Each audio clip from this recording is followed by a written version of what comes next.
شادی کے لیے ایک بہت اہم وظیفہ، اگر کسی لڑکا یا لڑکی کا رشتہ نہ ہوتا ہو اور عمر بڑھتی جاتی ہو تو اس کو چاہیے کہ ہر فرض نماز کے بعد 21 مرتبہ یہ دعا پڑھ لیا کرے، بہت جلد رشتہ ہو جائے گا انشاءاللہ۔ ہر فرض نماز کے بعد قبلہ کی طرف چہرہ کر کے اطمینان سے لڑکا ہو یا لڑکی بیٹھے، اول آخر 3 مرتبہ درود پاک پڑھ لیں اور 21 مرتبہ یہ دعا پڑھیں۔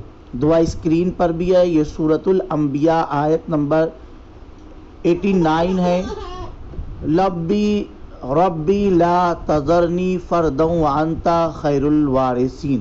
ایک مرتبہ اور سن لیں، ربی لا تذرنی فردا وانت خیر الوارثین۔